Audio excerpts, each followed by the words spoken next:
네, 7933페이지 보면 제2절 이방지역 교회 설립.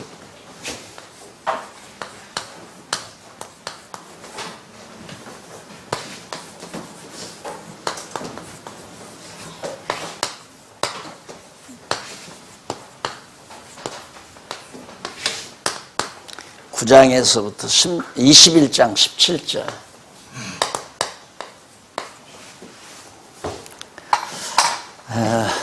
이 지금 사도행전의 중심부인데요. 중심부인데 이 사도행전 자체가 이미 예수님께서 승천하신 이후에 이제 예언하신 그 예언의 말씀 가운데 이제 예수님 승천하시기 전에 이루어진 것도 있고 또 승천하신 이후에 이루어지는 것이 있는데 지금 현재 말씀드린 이런 내용들은 지금 승천하신 이후에 이루어지는 내용들입니다. 우선 이 내용을 접근하기 전에 이방지역 교회 설립이라고 하는 것이 왜 그렇게 주요한 주제인가 따지고 보면 우리가 성경을 볼 때 자꾸만 이제 치밀하게 들어가다 보니까 서구신학에 혼란이 와버린 거거든요. 그 치밀하게 들어가지 말고 치밀한 내용들을 요약 정리하고 해서 그 큰 주제들을 정리하는 것이 성경을 올바르게 보는 하나의 시각이 되진다는 얘기입니다. 그러다 보니까 이제 성경 전체의 통일성이 이제 눈에 보이게 되고요. 그 통일성 구조적인 논리 체계에서 이제 성경이 정말 진리로구나, 정말 하나님 말씀이로구나, 또 하나님 여호와께서 살아계시구나 하는 사실을 확증할 수 있는 아주 구조적인 논리 체계를 발견하고 보니까 그런 것들이 정확하게 다 드러난다는 얘기죠. 그래서 이 내용 들어가기 전에 그 구약이라고 하는 것은 이미 배운 대로 영원한 작정 섭리에 기초해서 언약을 하시죠. 언약을 하시고 언약을 이루시기 직전에 예언하게 하고 언약을 이루실 무렵이 가까이 오면 언약은 열조들에게 한 거니까 후대들이 직접 들은 게 아니잖아요. 그냥 직접 듣지 않았기 때문에 선지자들을 보내서 이 언약을 다시 한번 상기시키면서 곧 이루어진다, 이 언약이 곧 이루어진다라는 것을 예언하게 하는 거거든요. 근데 예언대로 정말 예수님이 왔다 이 말입니다. 예수가. 이게 지금 큰 성경 전체를 크게 이해하는 가장 큰 줄거리입니다. 그럼 예수님은 왔는데 예수님이 오셔서 모세의 글, 모세와 선지자의 글과 또 시편이 되게 대하여 예수님 당신에 대해서 증거한 것이다. 그러니까 구약을 보는 예수님의 구약관이죠. 성경관이죠. 이제 성경은 구약 성경은 예수님 당신에 대해서 증거한 것이다. 즉 당신에 대해서 언약한 것이다. 예언한 것이다. 같은 얘기입니다. 언약의 말씀을 전하는 것이 바로 증거하는 거고 예언의 말씀을 증거하는 것이 증거하는 거니까 내게 대한 증거란 말은 구약 전체가 예수를 그리스도로 보내겠다는 하나의 증거 내용이다. 그런데 예수님이 오셨단 말이에요. 그러면 물론 구약에도 예수님이 오셔서 되어질 일들을 간간히 많이 말씀을 했어요. 네, 얘기가 나와요. 그러나 적극적으로는 예수님께서 오셔가지고 하시는 일이 뭐냐면 예수님이 예언을 했단 말입니다. 예언. 예수님이 예언을 했는데 그 예언 가운데 생전, 그 다음 이건 생전에 이 세상에 계실 때, 이건 승천 후, 이건 승천천. 이 세상에 계실 때 이루어질 예언이 있고 승천하신 이후에 이루어질 예언이 있다. 주로 승천하실 이후의 예언은 사도행전 1장 8절에서 행전 1장 8절에서 요약 정리한 겁니다. 그러니까 성령이 너에게 임하시면 일단 성령 임할 거죠. 성령 강림. 성령 강림 예언하고 성령 임하시면 권능을 얻고 유대와 사마리아와 땅끝까지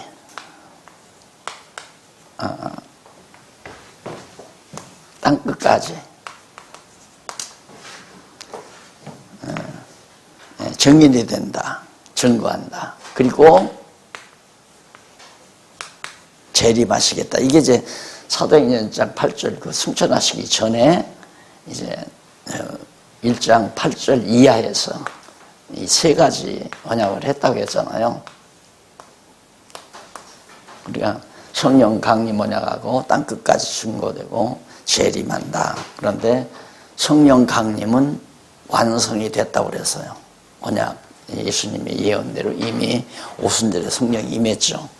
땅끝까지 전도는 지금 현재 진행되고 있고 현재. 근데 재림은 아직 미완성이고요. 아직 진행이 장차되어질 일이고. 그런데 문제는 요 대목입니다. 이건 이루어졌으니까 더 이상 이제 우리가 신경 쓸 필요 없잖아요.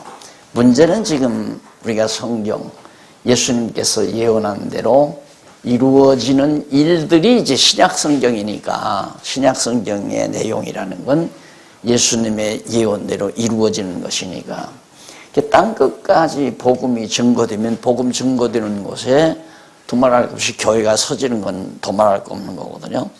그런데 이 땅끝까지 증거된다는 것과 베드로에게 주는 그리스도시요 살아계신 하나님의 아들입니다라고 고백했을 때 내가 그 그리스도 예수가 그리스도라는 진리 터 위에 내가 교회를 세우겠다. 그러니까 이것과 교회 설립, 교회 창립이죠. 창립 및 설립. 그리스도의 몸된 교회를 세운다는 말과 땅끝까지 복음이 증거되게 한다는 말은 연관관계가 있죠. 왜? 복음이 증거되는 곳에는 주의 몸된 교회가 세워지게 되어 있고 또 세워진 교회는 그 교회를 통해서 또 다른 지역에 복음을 증거하게 되어 있고 이게 이제 복음 증거와 교회 설립은 서로 쌍벽을 이루기 때문에 복음이 증거됐는데 교회가 설립되지 않는 경우도 없고 교회가 설립됐는데 그 설립된 교회가 복음을 또 전파하지 않는 경우가 없단 말입니다. 그래서 이 두 가지 이 예언은 서로 상관관계가 있다. 따라서 예수님의 예언, 이 예언은 승천 전에 건 다 이루어졌죠. 다 완성됐고 승천 후에 이 예언이 지금 현재 진행이란 말입니다. 진행인데 진행 과정에서 이제 성령 강림은 이루어졌고 이건 예수님 승천 후의 예언인데도 이루어졌고 땅끝까지 전도가 지금 진행 중이다. 이것을 항상 목사님들이 전제를 하고 신약성경을 이제 보셔야 됩니다. 신약성경이 모두가 다 이 예언과 이 예언은 주로 계시록에서 마무리를 하죠. 이 예언은 이제 요한계시록이 기록되기, 이제 요한 마지막 예수님 오시기 전까지 복음이 계속 증거되어져 가는 사건으로 이제 땅끝 전도가 진행이 되는 거니까. 자, 그러면 여기 이방 지역에 교회가 설립된다면 사도행전 1장 8절에 1장 8절에 너희가 성령이 임하시면 너희가 권능을 얻고 예루살렘과 유다와 사마리아와 땅끝까지라고 얘기하잖아요. 그러면 앞에서 사도행전 1장에서부터 8장까지가 지난주에 공부한 내용이 예루살렘 교회란 말입니다. 예루살렘 교회. 예루살렘 교회에 세워졌잖아요. 그러면 예루살렘과 그 다음 유다와 사마리아와 땅끝까지, 그리고 유다도 역시 유다 땅도 이방 땅은 아니죠. 근데 사마리아는 이방 지역이에요. 따지고 보면 이방 지역이지만은 어쨌든 지난 시간에 예루살렘과 유다와 사마리아까지 얘기를 했어요. 그럼 구체적으로 지금 이방 지역은 안디옥에서부터 출발이 되거든요. 이 안디옥, 아세야, 마게도니아, 아가야 지방 이런 등등으로 이제 퍼져나가는데 그 내용이 9장부터 21장까지 나온다. 그러니까 예루살렘과 유다와 사마리아 다음에 이방, 사마리아 땅도 사실은 유다 땅이에요. 유다 지역, 원래 가나안 족속들이 사는 지역이니까 이방 지역 가면 이제 안디옥 교회에서부터 시작이 되는 거죠. 그래서 이제 이방 교회가 설립이 되지는 이방 지역 교회 설립이라고 하는 이 말이 바로 사도행전에 아주 중요한 중심부를 점한다. 그러니까 예루살렘 교회에 세워지고 이방 교회에 세워지고 마지막에는 이제 로마 교회로 후반부가 로마 교회 안에. 그러니까 사도행전은 세 파트로 나누면서 이해를 하시면 쉽죠. 그러니까 예루살렘 교회 8장까지 9장부터 지금 21장까지가 이방 지역, 21장 18절로부터 마지막 28장까지가 로마 교회 설립 과정. 그렇게 이해를 하시면 아주 로마 지금 땅끝을 향해서 지금 로마 거쳐서 스페인으로 해서 서바나로 해서 이제 계속 번져나갈 것에 대한 내용이 사도행전 마무리 부분에 나오잖아요. 그래서 이런 과정, 자 여기는 창세전에서 작정하신 뜻에 따라 하나님께서 열조에게 언약하시고 족장들에게 언약하시고 언약대로 이루시기 전에 선지자들을 통해서 예언해서 이루신 예수 그리스도가, 구약의 예언이 이루어진 예수 그리스도가 예언한 말씀이 승천 전에 이루어진 것이 있고 승천 후에 이루어지는 것이 구체적으로 지금 사도행전부터 요한계시록까지 나타난다. 정리가 됐죠. 요 흐름을 항상 그 배경에 두고 성경을 이제 참고해 나가시는 게 이게 매우 굉장히 중요합니다. 이 말을 이 강론집에서 자주 소문을 쓸 때 언급을 해요. 이 말을. 그러니까 이에 성경 전체를 관통해서 봐가는 중요한 임무다. 그래서 요즘에 이제 한마디 더 목사님들은 신학을 하셨으니까 요즘에 역사 비평학자들이 많이 나와가지고 자꾸만 성경을 다 찢어내잖아요. 그래서 우선 신약 성경을 전공한 역사 비평학자가 뭐냐면 성경은 이건 하나님의 계시가 아니다. 그냥 여기저기 돌아다니는 하나의 문서들을 주워 모은 문서들의 집합체다. 그렇게 얘기를 하는데 그렇게 얘기하기 위해서 성경을 막 다 전부 이렇게 난도질을 하잖아요. 난도질을 해서 그거 이론 만들어서 얘기하면 100명 다 넘어가요. 신약 성경은 이걸 완전히 인간들이 그냥 써놓은 여러 가지 문서 내용들을 이것저것 주워 모아서 이렇게 한 것이로구나. 그래서 내가 이 말씀을 드리는 이유는 이런 근본적인 흐름, 성경의 깊은 흐름을, 그래서 예수님이 구약도 당신에 대한 증거라고 그랬고 신약도 예수가 그리스도라는 증거다 이 말입니다. 결국은 신약 성경이 뭘 말하는 건가?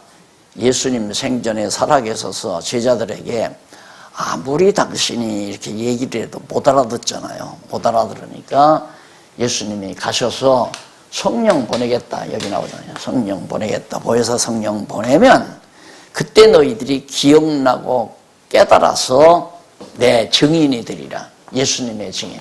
예수가 그리스도라는 증인이 된다. 그러면 보십시다. 예수님의 예언이 이루어지는 과정이 신약이다. 그러면 그 이루어지는 과정에서의 신약의 모든 내용의 핵심은 뭐냐? 예수가 그리스도라고 하는 사실을 증거하기 위한 핵심이다. 그런데 이게 어떻게 계시서가 아니냐 이 말이에요. 말도 안 되는 얘기거든요. 그러니까 이렇게 성경을 전 포괄적으로 굵직하게 근본적으로 바탕을 깔지 못하니까 그런 서구에서의 그런 역사신학, 역사 비평학자들, 성서 비평학자들이 나타나서 오늘날 기독교를 다 지금 다 작살내고 있잖아요. 그래서 지금 목사님들에게 내가 이렇게 말씀을 드리는 이유는 제 나름대로는 배경을 깔고 지금 말씀드리는 거거든요. 이게 얼마나 중요한 건가. 역사 비평학자들에 대한 이론을 공격하려면 이거 정리 안 하면 공격이 안 돼요. 이런데 어떻게 이게 계시서가 아니냐. 봐라. 구약도 이게 지금 모세로부터 시작했으면 1500년 걸린 거란 말입니다. 모세 때부터 이게 이제 1500년 아니에요. 예수님 때까지가. 그럼 예수님 이후에 100년이면 1600년 걸려서 토탈 1600년 걸려서 각 시대마다 하나님께서 기자들을 세워서 기록해 놓은 것이 이렇게 정확하고 간단하게 예수 그리스도를 보내겠다는 언약과 언약대로 예수 그리스도가 왔다는 기록으로 성경이 이렇게 압축될 수가 있겠느냐. 한번 아무리 당신들이 학문적으로 이걸 역사적으로 비평을 해봐라. 이게 가능한 일인가? 이렇게 우리들이 공격하고 들어가지 아니하면 저들을 당해낼 수가 없어요. 그러면 지금 앞으로 자라나는 젊은 세대들은 다 사로잡아 버려요. 그러니까 교회가 지금 서구에서 안 되잖아요. 젊은 사람들이 교회를 안 나오고 성경을 무시해버리고. 그런데 막연히 이런 건 있어요. 막연히 신과 신은 있을 거다.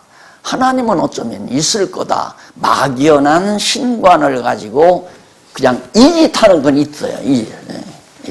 이게 구체적으로 진리에 의해서 하나님이 존재한다는 걸 믿는 게 아니라 신은 어쩌면 있을 거야.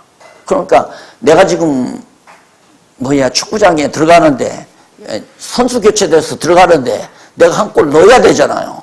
그러니까 신이요 나를 도우소서 이런 무속적인 신관을 가지고 이짓한다 이 말입니다. 이런 크리스찬들은 서구에 지금 많아요. 우리나라도 앞으로 이제 그런 식이에요. 그런 식. 그러니까 생활이 어려우면 또 살다가 어렵고 복잡한 일이 닥치면 그때 가서 또 하나님 앞 뭘 신에게 이렇게 빌고 그게 이제 무속이죠. 그래서 점점 더 무속화 신앙은 더 강해지게 되고 성경대로 믿는 신앙은 누가 이거 안 가르치니까 이렇게 성경이 너무 분명하고 확실하게 돼 있다는 것을 안 가르치니까 무슨 목사님들부터도 안 가르쳤잖아요. 이걸 성도들에게 그냥 막연히 믿는 거죠. 막연히 와서 주일날 예배드리고 목사님 설교 듣고 가면 하나님이 나를 잘 봐주시겠지. 그래서 뭔 일이 잘 되면 하나님이 봐주셨다 이렇게 생각하는 사람도 있지만은 이건 내가 운이 좋아서 이랬지 이렇게 생각하는 사람도 있고 다 그렇게 신앙생활을 한단 말입니다. 그게 얼마나 미약한 거냐 이거예요. 그래서 결국 얼마나 간단한가. 다 구약이 예수를 보냈을 걸, 예수를 메시아로 보낼 것에 대한 증거고 신약은 구약의 언약대로 예수를 그리스도 보냈다는 증거고 어떻게 1600년 동안 40여 명의 기자를 통해서 기록을 했는데 이렇게 정확하게 논리적으로 빈틈없이 정리가 될 수 있느냐. 신의 계시가 하나님의 계시가 아니고는 도저히 불가능한 거다. 이러면 누구라도 맞다. 그 말은 그렇다면 맞다. 성경이 그렇다면 정말 맞는 얘기다. 그걸 확증하기 위해서 오늘 또 우리가 사도행전 9장부터 21장 바로 이방지역 교회 설립. 그러니까 우리는 지금까지 어떻게 성경을 봤느냐면 이방지역에 교회가 설립되든 말든 내가 세워놓은 교회가 부흥되고 발전하면 좋겠다. 내가 세워놓은 어느 지역의 교회가 날마다 신입교인이 늘어나고 숫자가 늘어나고 예산이 점점 증가하고 이랬으면 좋겠다. 그런 생각으로 성경을 이걸 보면은 별로 관심이 없는 거죠. 그러나 우리는 이방 지역의 교회 설립됐다면 정말 예수님께서 예언한 대로 이루어졌네? 이렇게 되는 거죠. 그럼 예수님이 예언한 대로 이루어졌다면 예수가 그리스도임이 확실하구나. 예수가 그리스도임이 확실하다면 하나님이 여호와 하나님이 살아계심이 너무 분명하구나. 이렇게 접근해 가도록 성경을 가르쳐야 되고, 성도들이 또 이렇게 알아야 천하 없어도 흔들림이 없이 견고한 신앙을 가지게 된다는 얘기죠.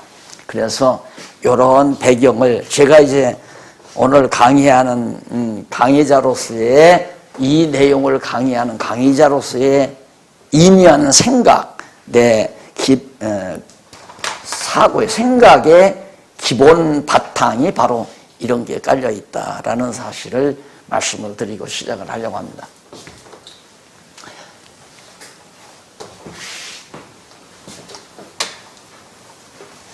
자, 그러면 33페이지에 보면 9장부터 21장 17절까지 나오는데, 밑에 가로 없는 1번, 여기 보면 교회 설립을 통한 말씀 전파 그럽니다. 교회 설립을 통한 말씀 전파. 그러니까 이 내용 자체, 이 제목 자체만을 얘기하면 말씀 전파를 통한 교회 설립이라고 말을 할 수 있어요. 그런데 앞에 8장까지 내용은 예루살렘 교회 설립을 통해서 결국에는 이방 지역으로 말씀이 전파된다. 앞에 내용까지 물고 들어가려면 이 제목이 맞는 제목이고, 바로 이 범주 안에서만 설명하려면 말씀을 전파하는 곳에 이방 교회들이 설립된다. 그래서 말씀 전파를 통한 설립이다. 그래서 아까 제가 말씀드린 대로 교회 설립과 말씀 전파는 동전의 앞뒷면과 같아. 설립되면 말씀이 전파되고, 전파된 교회, 말씀이 전파되는 곳에는 교회가 설립이 되고, 교회 설립되면 그 교회를 통해서 다른 지역에 또 말씀이 전파되고, 그런데 그게 바로 우리 교회 체제 자체가, 우리 교회 지상교회 체제 자체가 그런 것들을 차단하는 체제로 만들어져 있어요. 그러니까 내 교회로 불러들이는 것이 말씀 전파다.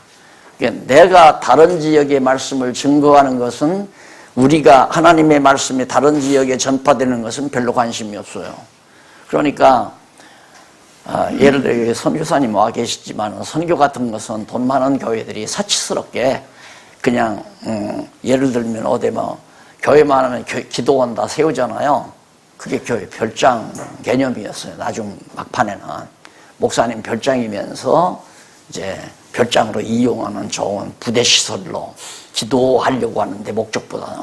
그러듯이 선교도 그래요. 선교도 교회가 일단 막 많이 커진 다음에는 우리는 어느 교회도 선교한다 하고 총회다 보고하기 위한 사치품으로 그렇게 생각을 하는 경향이 돼버렸단 말입니다. 그게 사명인데, 대한민국에 하나님의 말씀에 떨어졌으면 대한민국에만 이거 가지고 있으면 안 되잖아요. 이미 대한민국 교회가 서졌으면 그 다음 필리핀 교회도 서져야 되고, 마닐라 교회도 태국 교회도 서져야 되고, 계속해서 다른 지역의 교회가 세워지도록 하나님의 말씀을 전파하는 걸 선교라고 하는 거란 말입니다. 그러니까 선교와 교회 설립, 말씀 전파와 교회 설립은 서로 쌍벽을 이룬다. 그런 의미에서 이방 교회가 어떻게 해서 설립되는가 하면 말씀 전파자를 먼저 불러들여요. 그런데 중요한 것은 거기 33페이지 중간에 줄바꾼 데 나오죠. 근거입니다. 일찍이 여호와 하나님께서는 다윗으로, 이거 구약에 나와요. 시편에 다윗으로 그 소리가 온 땅에 통하고 여호와의 언약의 말씀을 외치는 소리가 온 땅에 통하고 그 말씀이 세계 끝까지 이르도다. 그러니까 예수님께서 성령이 너에게 임하시면 너희가 권능을 얻고 유대와 사마리아와 땅끝까지 이르러 예수가 그리스도라는 정인이 될 것이다라고 예언하잖아요. 근데 그 예언 자체가 다윗이 말한 시편의 내용을 예수님께서 근거 삼아서 하는 거란 말입니다. 그러니까 시편도 내게 대하여 증거한 거란 말은 예수가 그리스도라는 이 놀라운 하나님의 말씀이 땅끝까지 이르도다. 지금 다윗이 그렇게 예언한 것이기 때문에 바로 시편도 내게 대하여 증거한 것이다. 예수님이 요한복음 5장 39절에서 하는 말씀 아닙니까? 자, 이렇게 이제 성경을 그런 방식으로 자꾸 보하다 보면 여러분 목사님들께서 요 서문에 나오는 요 3단계, 그러니까 의미 분석, 그다음 내용 요약, 그다음 그 내용에 대한 근거, 이게 꼭 이 서문에 3단계별로 그렇게 나와 있거든요. 이게 굉장히 중요한 것이로구나. 이제 아마 감을 잡으실 거예요.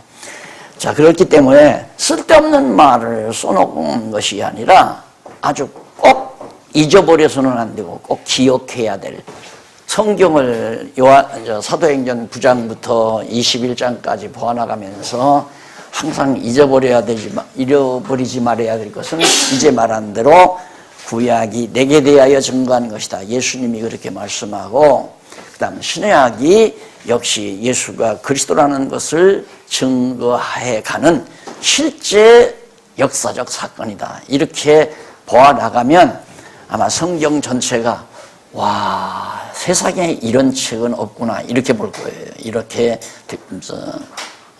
느껴지지 않을 수가 없을 거란 말입니다. 그래서 그 시편의 19편 4절에 나오는 얘기였어요. 그 다음 호세아도 그런 예언을 하죠. 호세아 선지자로 내 백성 아니었던 자에게, 그러니까 내 백성 아니라면 이방민족이란 말입니다. 이스라엘 민족이 아니라 이방민족에게 이르기를 너는 내 백성이라 하리니. 호세아 2장 23절에 나옵니다. 그러니까 이방민족을 향해서 하나님께서 너는 내 백성이라 이럴 날이 온다. 그것이 예수 그리스도가 오셔서 복음이 예루살렘을 비롯해서 이제 이방 땅으로 증거될 때, 땅끝까지 이르러 증거될 때 이방민족. 그래서 우리가 호세아의 예언에 근거하고 다윗의 예언에 근거해서 예수님께서 예언하신 말씀대로, 참 선지자로 오신 예수님께서 예언하신 말씀대로 우리가 하나님의 백성이 되는 거 아니에요.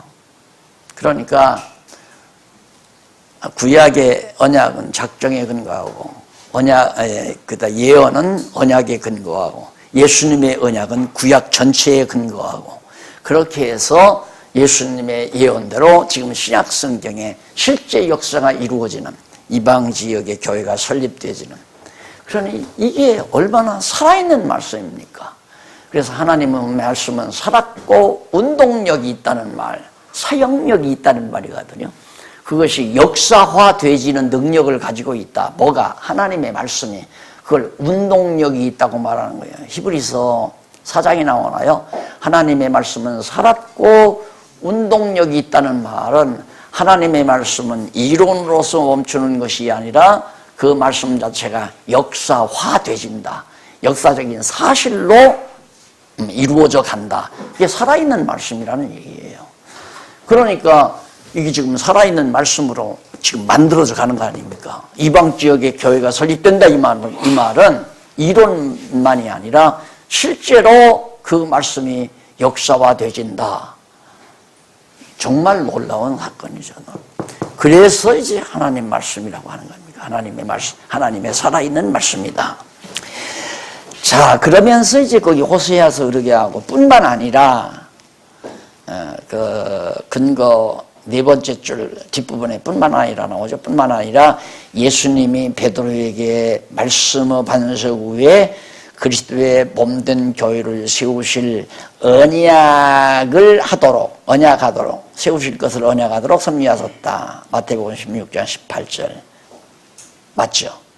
그리고 이러한 모든 섭리를 통한 언약의 말씀을 성취해 주시려고 성령을 보내요.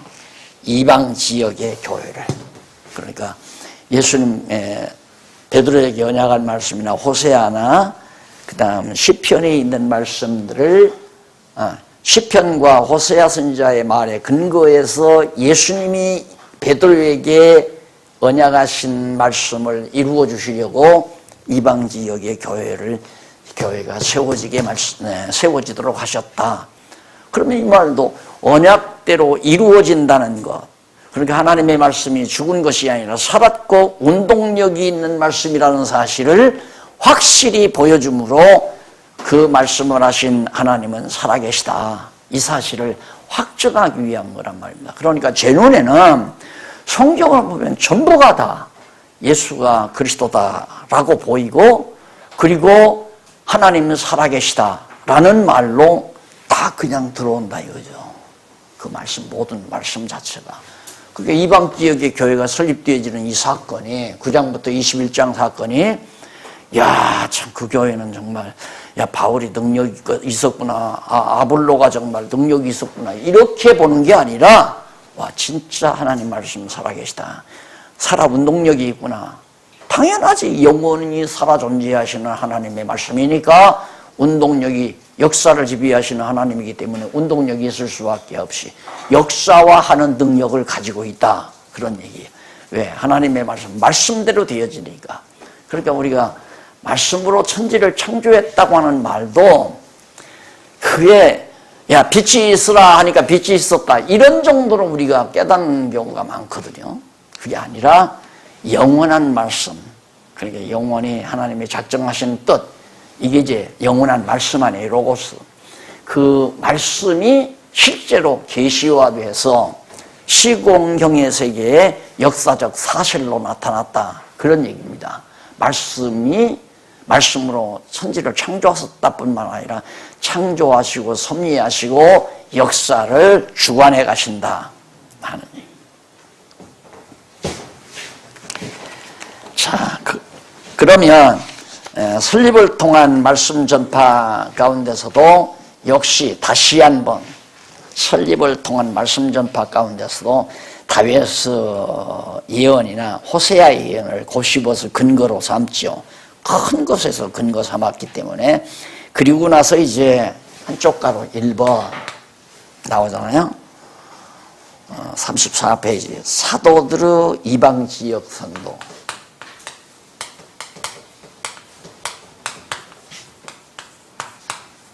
지역 전도.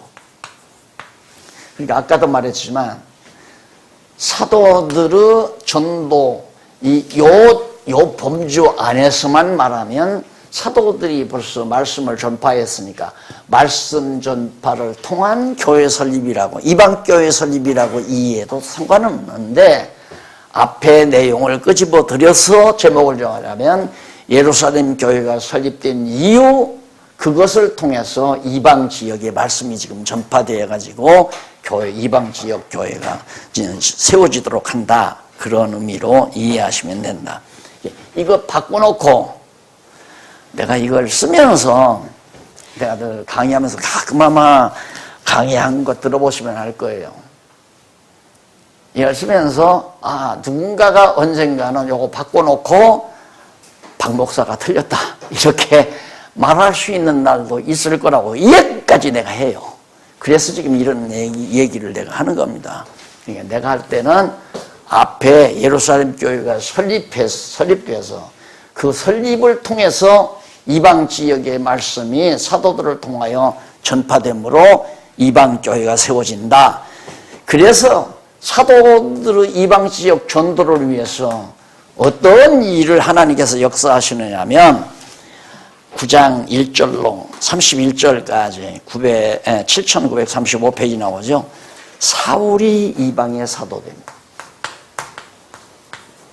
사울이 이방의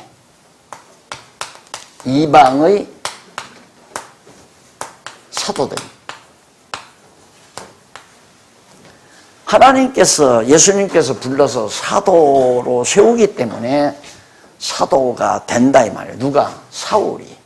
원래는 사울이 유대인으로서 바리새파인이었어요. 그런데 이제는 성령께서 예수님의 예언대로 이방 땅에 복음이 전거돼서 교회가 세워지게 하시려고 이미 이방 사도를 세워주시는 겁니다. 세워주는데 재미난 건 뭐냐면 다른 사도들은 생전에 제자로 삼았어요. 생전에. 그런데 사울은 죽어 부활 승천하신 이후에 다메섹 도상에 나타나셔서 언제 그것도 사울이 예수를 믿는 사람들을 다 잡아 죽이려고 살기 등등해가지고 아주 바리새파의 가장 충성자로 활동하는 그런 시기에, 그래서 저는 그런 말을 하는 거예요. 왜 우리 목사님들도 그런 거 있죠. 막 깡패대장으로 막 그냥 아주 험하게 살던 사람이 갑자기 변해가지고 목사로서 그렇게 복음을 증거하는 사람들이 더더러 있잖아요. 그렇다고 해서 누구든지 목사가 되면 다 깡패가 돼야 한다, 이건 아니에요. 더러 하나님께서는 그렇게 역사한다 이거죠. 베드로는 고기 낚아 먹는 오분대 불러가지고 사람 낚는 옵으로 만들잖아요. 근데 사울은 반대로 전향하게 만들어버려요. 예수를 믿는 사람들을 다 잡아 죽이도록 살기 등등하게 사악하게 그렇게 행동했지만은 보면 하나님께서 어머니 뱃속에서부터 사울은, 이게 이제 히브리 말로 사울이거든요. 헬라 말로는 바울이고, 사울과 바울 같은 말이에요. 히브리 말로는 사울, 헬라 말로는 바울인데, 히브리 말로 그대로 사울인데 사울을 갖다가 하나님께서 불러가지고 이방인들의 위에 예수가 그리스도라는 사실을 증거하게 하는 사도로 세우셨다. 이런 것도 왜 그러는가? 하나님께서 왜 그러시는가? 그때 당시 베드로의 설교를 듣고 정말 예수를 그리스도로 믿는 그런 분들도 많았을 텐데, 이미 예수를 그리스도로 믿는 사람들을 불러서 이방 땅에 가서 복음을 증거하면 안 되나? 하나님 그렇게 안 하시고 도리어 예수를 그리스도로 믿는 사람들을 잡아 죽이는 사악한 자를 통해서 예수를 그리스도로 전하게 만드는 이유는 사람이 하는 것이 아니라 하나님의 능력, 성령의 능력이 하신다는 사실을 확증해 주기 위한 하나님의 놀라운 섭리죠. 그 예수를 그리스도로 믿는 사람이 가서 이방 땅에 가서 예수가 그리스도다 증거하는 건 별로, 저 사람 참 열심히 대단하다, 정말 사명감이 대단하다, 그래서 도리어 그 사람이 추앙받을 수 있지만은 사울은 그게 아니에요. 예수 믿는 사람들을 다 죽이려고 하던 사람이기 때문에 사울이 갑자기 다메섹에서 예수님 만나가지고 돌려내가지고 예수가 그리스도요 하나님의 아들이라고 증거할 때 사람들이 놀랄 거 아니에요. 실제로 그 사건이 남아요. 사람들이 그래가지고 피하게 되고 두려워하게 되고. 그런데 사울이 한평생을 그걸 위해 살잖아요. 그래서 바울이 나는 나 약할 때 그리스도가 강하고 내가 자랑할 것이 있다면 정말 자기가 못난 걸 자랑, 십자가밖에는 자랑할 것이 없다. 그리고 나는 만물의 찌꺼기와 같은 존재다. 자기를 절대 높일 생각을 못해요. 하나님께서, 예수님께서 그렇게 예수를 핍박하는 사람을 변질시켜서 시켰기 때문에 나는 완전히 나되게 하는 것이 예수님의 은혜로, 하나님의 은혜로 내가 됐다. 그렇게 자기 자랑이 안 나가는 거예요. 그래서 만물의 찌꺼기와 같다. 자기는 죄인 중에 괴수다. 이런 말들이 자연스럽게 나오잖아요. 그런데 금수저로 자라난 사람이 잘해서 미국의 프린스턴이나 하버드나 옥스퍼드나 예일 같은 데 가서 박사학위 두서너 개 따가지고 와서 거들먹대면 그 사람은 절대 그런 생각 안 해요. 내가 잘나서 그런다. 내가 머리가 좋고 나는 위대한 놈이다. 그래서 남이 안 알아주면 속상하고. 바울은 그런 게 없었죠. 그래서 저는 이런 걸 볼 때마다 하나님이 겸손하게도 만드시고 교만하게도 만드시는구나. 이렇게 금수저 노릇하면, 금수저 속에서 자라나면 교만하기가 딱 알맞아요. 근데 하나님이 정말 바울처럼 이렇게 해놓으니까 바울은 제자리에서 살다가 제자리로 간 거예요. 무덤도 없대요. 어떻게 죽었는지도 모른대요. 그러니까 나는 처음에 성경을 몰랐을 때는 참 하나님께서 바울 같은 사람은 제가 성경의 인물 중에 존경하는 인물 뭐 그런 거 묻잖아요. 뭐 신학교 가려고 면접 봤는데 그런 걸 묻더라고요. 저는 바울이 참 좋더라고요. 네, 그러죠. 바울이 참 좋더라고. 뭐 강호사 오실 때는 뭐 목사님은 성경 중에 어디가 그렇게 참 좋습니까? 그러니까. 그럼 난 성경을 읽다가 보면 히브리서가 그렇게 참 좋더라고요. 그랬더니만 철학적이고 논리적이고만 그러더라고요. 왜 히브리서가 철학적입니까? 그게. 논리적이라는 말은 맞죠. 다른 것도 내가 볼 때는 다 논리적이에요. 마태복음, 마가복음 다 논리적인데 히브리서가 정말 유대교로부터 기독교로 전향하는, 바꾸어 놓는 핵심적인 내용이 히브리서에 담고 있어서 제가 그걸 참 좋게 생각을 했습니다. 그러니까 나를 나되게 하는 것은 하나님이 나를 나되게 하기 위해서 험한 생활을 하게 했다가 오늘 복음을 위한 사도로 나를 세우셨다.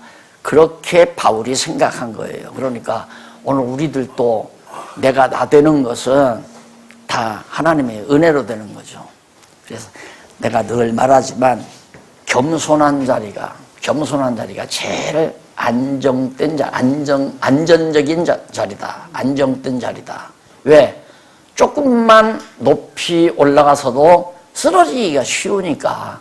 근데 바닥에 서 있으면 쓰러질 염려가 거의 없잖아. 어지럽기면 모르지만.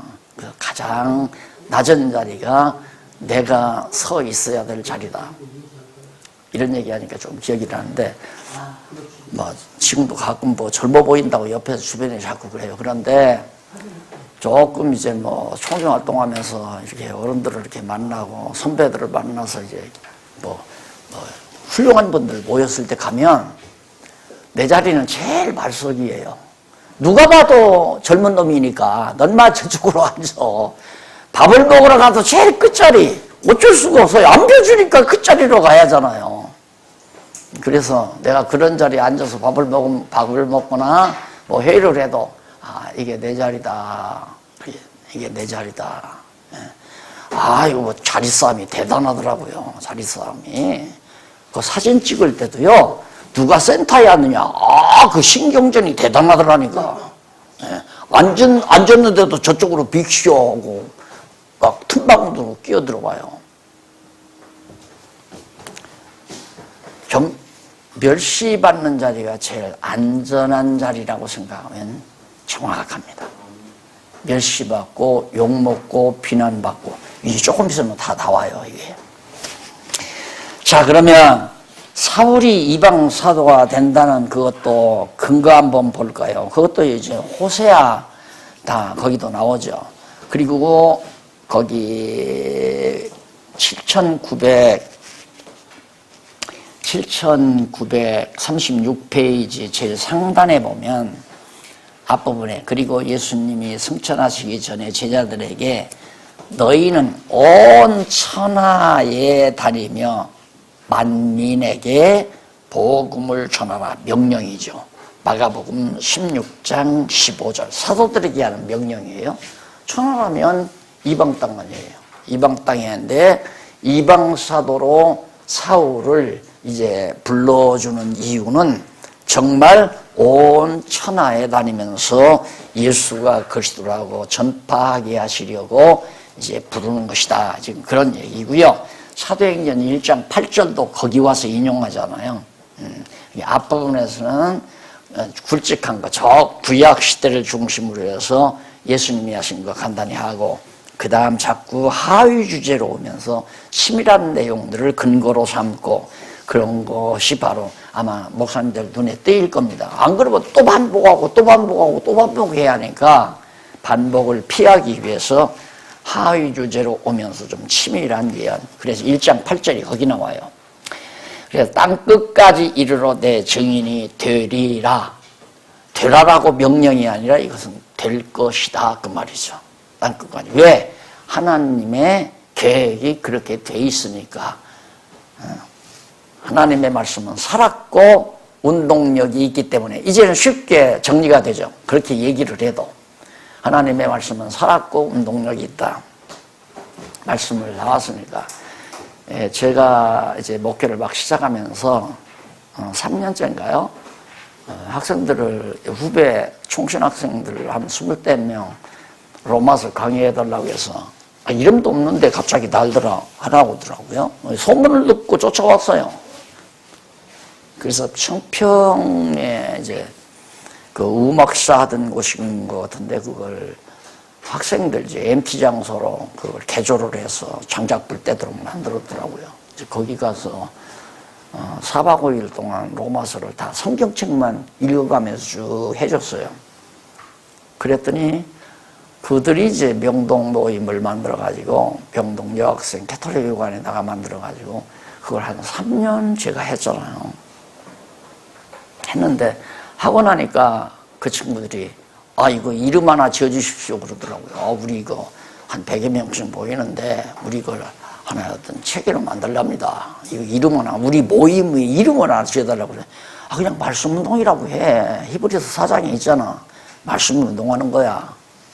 그거에 대한 의미를 자꾸 설명해달라고 해서 말씀운동이란 박용기가 일으키는 것도 아니고 어떤 위대한 신학자가 하는 것도 아니고 위대한 부흥사나 위대한 목사가 하는 게 아니라 말씀 자체가 운동력을 가지고 있다. 하나님의 말씀이기 때문에 그 말씀 자체는 역사적인 현실이 되어지도록 역사 섭리의 능력을 가지고 있다. 그 말씀이 그렇게 말씀대로 이루어진다. 이것이 말씀운동이다 라고 하는 말을 제가 해준 적이 있어요. 지금도 마찬가지입니다. 그러니까 의심할 필요 없어요. 우리는 그냥 성경은 살아있는 하나님 말씀 아니에요. 성경 자체가. 그러니까 이거 성경 가리켜서 무슨 능력이 일어날까 안 믿어져요? 그럼 하지 마세요. 나는 믿어지거든요. 성경만 가르치면 능력이 일어나요. 자체 능력이 그냥 살아서. 하나 얘기합시다. 그저께는 우리 장로님이 누구를 아시냐고 그래요. 도서관 운영하시던, 독서실 운영하시던 분인데 아냐고. 저 대치동에서 교회할 때 옆에 건물에서, 옆에 호실에서 독서실 하던 분은 있는데 이름은 내가 기억이 안 난다고 그랬더니 그분이 전화가 왔다는 거예요. 와가지고 교재를 구입하고 싶다고. 교회도 안 다녔거든요. 그런데 뭐 신앙이 있었든지 독서실 개조를 해서 어떻게 하면서 소식 개업 예배죠. 그걸 자기 집에서 드리겠다고 날들어 오라는 거예요. 우리 한번 가서 이제 말씀 좀 전한 일은 하나 있었거든요. 그러니까 저런 사람이 예수를 믿을 거라고는 꿈에도 생각도 않고 말씀을 접할 거라고는 꿈에도 생각도 않고 그냥 기회가 되니까 그렇게 전하고 말았어요. 그런데 지금 몇십 년이 지나서 전화가 와가지고 그분이 공부를 한다는 사실 듣고 나지 아니할까 염려하지 말고 뿌리라 이거야. 그냥 우리는 씨앗 뿌리면 당장 씨앗 뿌리면 오늘 뿌렸으면 지금 날 졸졸 따라오라고 생각하면 안 된단 말입니다. 그게 씨앗을 오늘 뿌렸으면 10년 후에 날 수도 있고 20년 후에 날 수도 있고.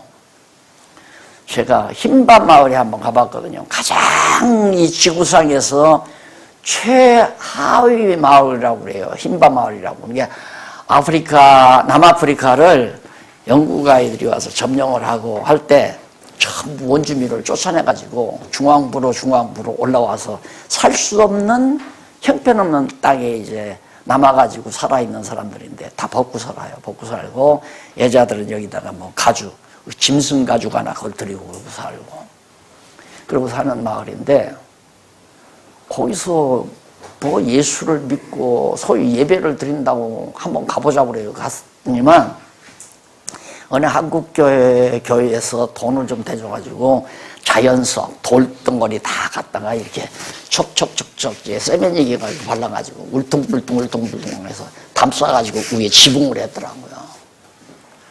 여기서 어떻게 이 사람들이 이렇게 소위 하나님을 알고 예수님을 알게 됐냐 그러니까 어느 여자가 그 흰바족 어느 여자가 어디를 갔다가 오는데 어느 선교사가 성경책을 하나 줬다는 거예요. 성경책을.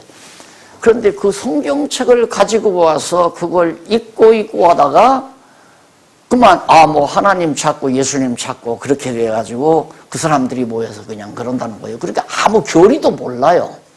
그냥 성경 읽고 하나님 예수님 그러니까 하나님 예수님 하면서 그들이 모이는 예배라는 게 다른 거 없더라고요. 누가 하나 찬송을 소위 부르잖아요. 그럼 하나가 부르면 나와요. 또 하나 감동받아서. 그러면 이렇게 뒤 이렇게 꼬리 잡고 빙글빙글 돌아요. 돌면서 찬송을 해요. 그 찬송이 1시간도 하고 2시간도 하고 그러다가 막 이게 진동용으로 막 쓰러져서 바락 이렇게 쓰러져 가지고 소위 이제 입신한다는 거죠. 그런 일이 있을 때 내가 가봐서 야 진짜 그 성경책 하나를 선교사가 주어진 것이 그래도 이 많은 사람들이 하나님을 알고 많은 사람이 아니에요. 흰바족이 모두가 다 하나님 예수님 그거 다 알더라고요. 십자가 못 박혀 죽으시고 우리 죄를 위해서. 그렇게 아주 기초적이고 초보적인 게 떨어지는 거죠. 그래서 하나님의 말씀은 살았다. 그래서 말씀을 맡아서 전하는 우리 지도자 목사님들은 듣거나 말거나 열매가 맺히거나 말거나 그건 내 소관이 아니잖아요. 씨앗 뿌리는 것뿐이라 말입니다. 그냥 뿌려놓으면 날 사람은 언제 나고 낫다가도 새가 쪼아먹거나 낫다가도 엉겅 귀에 말라 비틀어지거나 그런 것들은 내 소관이 아니잖아요. 하나님께서 하실 일이니까. 그래서 말씀을 전한다고 하는 것은 말씀 전파가 교회 설립의 기본 요소다. 하나님께서 사울을 말씀을 전하게 하려고 사울이 전해서 이제 막 이방 지역에 전할 때 바울도 사람인지라 야 내가 제일 잘났다. 베드로보다도 내가 위대하고 야고보보다도 위하고 주책 많이 떨었을 거 아니에요. 근데 바울 주책 떤 적이 없더라고요. 한 번도 보면 항상 제자리에 찾아갔죠. 그 부분이 저에게는 참 바울을 좋게 본 겁니다. 근데 바울이 그런 게 아니라 하나님이 바울을 그렇게 만들었다. 그래서 나도 목회배 10년 동안 하면서 많은 시련 겪었죠. 선배 목사님들한테 여러 교단들한테. 그걸 꼭 나쁘게만 받은 게 아니라 나를 나되게 하려고 이렇게 하셨구나 이러면서 그래서 참을 힘이 있었던 것 같아요. 바울에게서 그런 모습을 보고 좀 쉬었다 하십시다.